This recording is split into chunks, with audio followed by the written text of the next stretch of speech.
friends, my name is Hamid. Today I have this Frigidare oven. I'm working on it. The customer's complaint is that the front right element stays solid on even if you bring it in low position that you can see on minimum.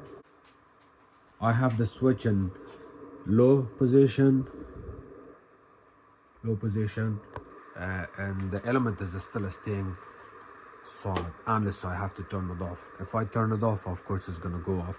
The rest of the elements are okay. I don't see any problem here, and I'll show you here how to fix this. See, it went off. It only goes off or it only goes solid hot. It does not go low. So the problem with this unit is that usually this switch is bad because we do not have any sensor that controls the heat in here on the element, and there's nothing else between the element and the switch except the block and the wire. So if your element is staying red hot, doesn't go down, it means we have a bad switch. And I'll show you how to replace this switch and how to find the problem here. In order to replace any of the switches on this unit or any part, we have to get to the model number. When you open the bottom drawer, the model number is located right here. That's your model and serial number. You get your model and serial number and then order the part. To order the part, this is the large element switch. This one. I have this original switch right here, and it's between 8 amps to 11 amps, but unfortunately this part is discontinued. This part is no longer available. They have a new part number for this. The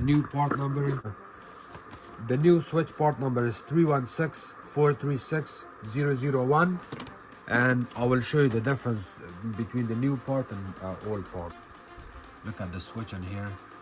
It reads between 8 to 10 amps, but the original one is between 8 to 11 amps. So the original switch is a little bit stronger. It draws more power. I will unplug the unit.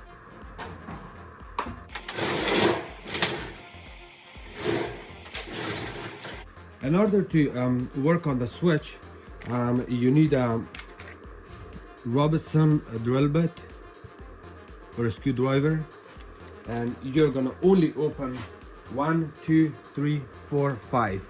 All of these 5 screws needs to come out. Be careful when you're working. If you're testing your elements like I did, the front top is hot. You do not want to put this control panel in the top. It's going to cause issues. This is the switch we're going to replace. You take the knob out. It's held by 2 Robertson screws. Next part we're going to do is you hold it from the front here, and then kind of push it down slowly. You see your switch is right there. All of your wires are there.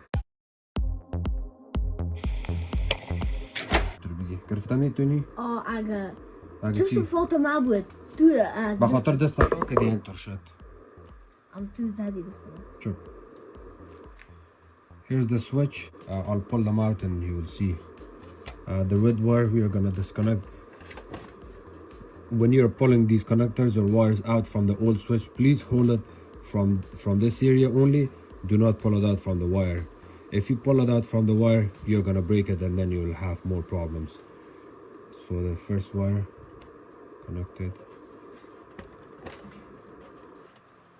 second, and that's the black one.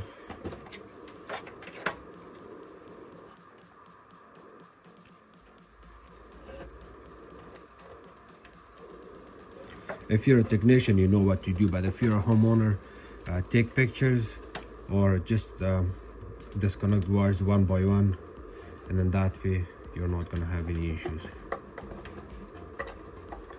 The last wire is 2 wires here. See, goes in here. So the switch is ready now. The only thing we are going to do is we have to take out 2 screws from the front, and then we can install it on this one. You see these 2 little small holes? These holes are lining up in the front. I'll lift this up again. You can see these 2 screws. You can use a Robertson, which is Robertson, but you can always use Phillips if you want. So now the screws are out. This switch is out. You can see 8.9 to 11 amps. On the white one you don't have that. And here's the next one. You hold it in here, lift the control up, and then while you're holding the shaft of the switch, line up your screw.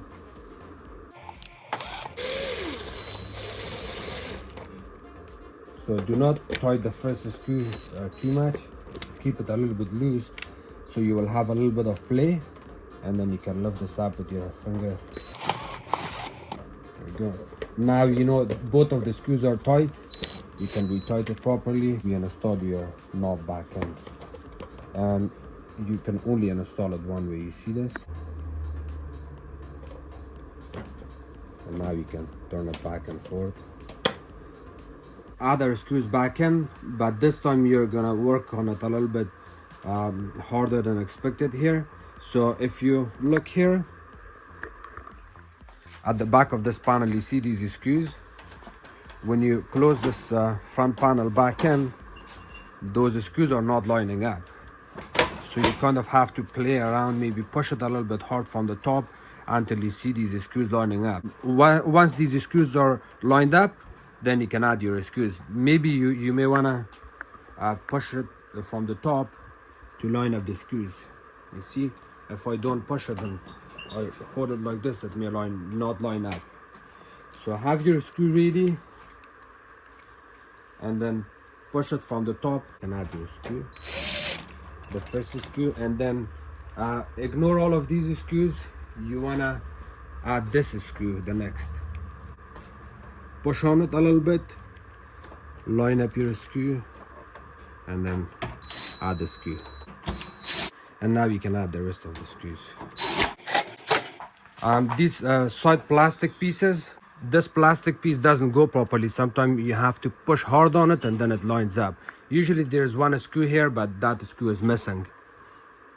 And if you have that screw, when you're doing the switch, you may also want to take that screw out from there, because it's holding, the screw will be holding this plastic into the cabinet. So you see that little small bracket with the hole on it?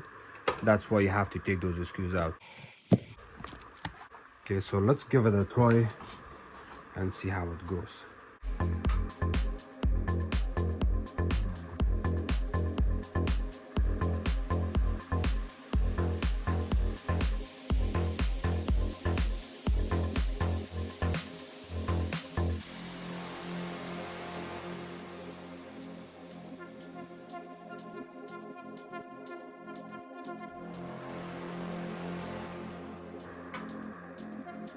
So I'm gonna turn it to medium now.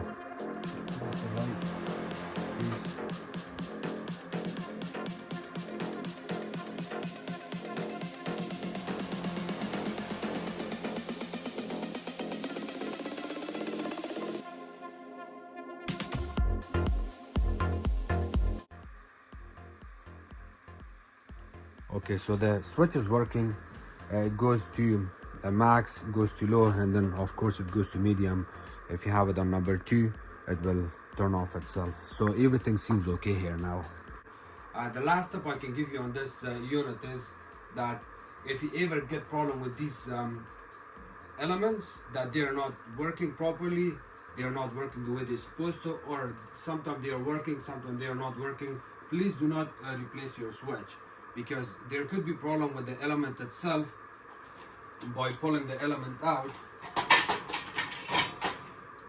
if you look at these contacts, sometimes they get rusty or they get old. The more you're pulling it out from its bracket, from the block, it kind of sits in there like this. The more you're pulling it out and pulling it back in, it causes rust and corrosion buildup here, and sometimes it sparks and it causes issues.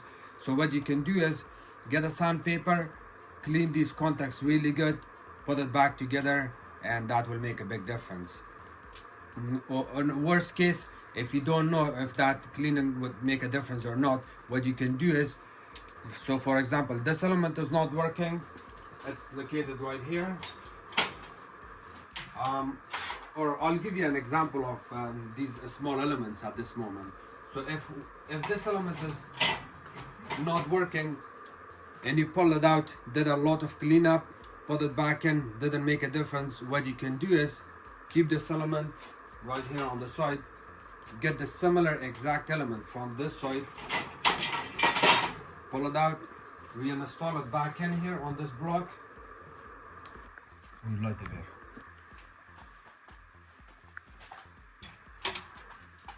So you see that block right there, the other element, you're getting it from the left front, you stick it right here and then try to run the switch again and see if that makes a difference.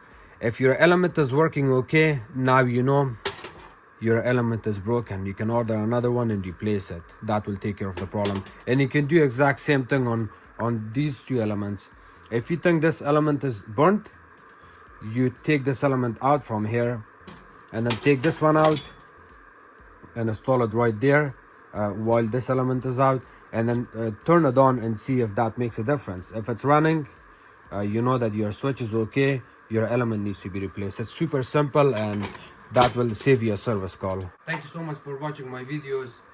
Please don't forget to subscribe to my channel, like my videos, share it with others. If you have any questions, please comment below.